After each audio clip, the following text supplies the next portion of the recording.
ફરિયાદી રાહુલ પાટીલની ફરિયાદ આધારે ડિંડોલી પોલીસ સ્ટેશનમાં એક ખૂનનો ગુનો રજીસ્ટર કરવામાં આવેલો છે. આ બનાવની વિગત એવી છે કે ગુનાના ફરિયાદી રાહુલ પાટીલ અને એના કાકા રામકૃષ્ણ રાજારામ પાટીલ એ બંને તારીખ 11 જાન્યુઆરી 2026ના રોજ રવિવાર હોવાથી સાંજે 7-1 વાગ્યાની આસપાસ રામકૃષ્ણભાઈના ઘરે જમવાનું હતું. તે અનુસંધાને આ ગુનાની જે ફરિયાદી જે છે એ એમના કાકા કે જે નરોત્તમનગર નવાગામ ડિંડોલીમાં રહે છે એના કાકાના ઘરની આગળ પાનના ગલ્લે તે ઊભો હતો. તે વખતે આ ગુનાના 2 આરોપીઓ જેમાં એકનું નામ છે કમલાકર ઉર્ફે કિરણ મધુકર રૂલે અને બીજા આરોપીનું નામ છે યશ ઉર્ફે દાદુ ભાઉસાહેબ શિંદે. આ બંને આરોપીઓ કોઈક છોકરાઓ સાથે ઝઘડો કરતા હતા.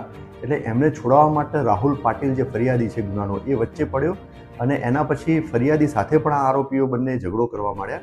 એટલે ફરિયાદીએ એના કાકાને બૂમ પાડી અને બોલાવી લાવ્યો. એના પછી એના કાકા આવ્યા તો આ બંને આરોપીઓ ત્યાંથી ભાગી ગયા. આ બનાવ છે લગભગ સાંજે 7 વાગ્યાની આસપાસનો. ત્યારબાદ ફરિયાદી અને એના કાકાના ઘરે જે નરોત્તમનગર નવાગામ ડિંડોલીમાં એના કાકા રહે છે રામકૃષ્ણ પાટીલ એમના ઘરે ગયા અને ત્યાં આશરે 7:30 વાગ્યાની આસપાસ આ બંને આરોપીઓ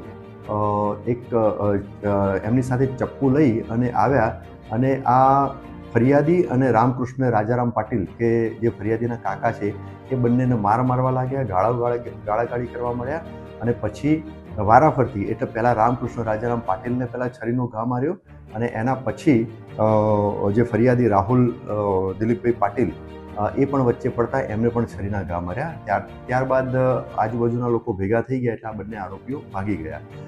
આ બંનેને સારવાર અર્થે નવી સિવિલ હોસ્પિટલમાં એમને ટ્રાન્સફર કરવામાં આવ્યા. સારવાર દરમિયાન આમાં જે રામકૃષ્ણ રાજારામ પાટીલ એમનું અવસાન થયેલું છે.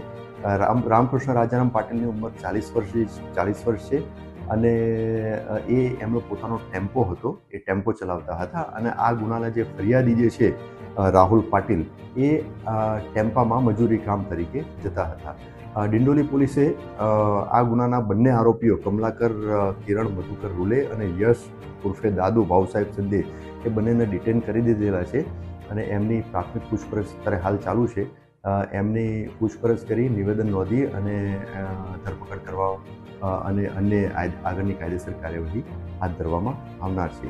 આ બંને આરોપીઓની ગુનાહિત ઇતિહાસ પણ તપાસ દરમિયાન જણાઈ આવેલ છે, જેમાં કમલાકર ઉર્ફે કિરણ રૂલેના વિરુદ્ધમાં અગાઉ 2 ચોરીના ગુના અને 1 શરીર સંબંધી ગુનો દાખલ થયેલો છે અને બીજા આરોપી યશ ઉર્ફે દાદુ ભાઉસાહેબ શિંદે એમના વિરુદ્ધમાં 2 જીપી 135 એટલે હથિયારબંધીના 2 અલગ અલગ ગુનાઓ દાખલ કરવામાં આવેલા છે.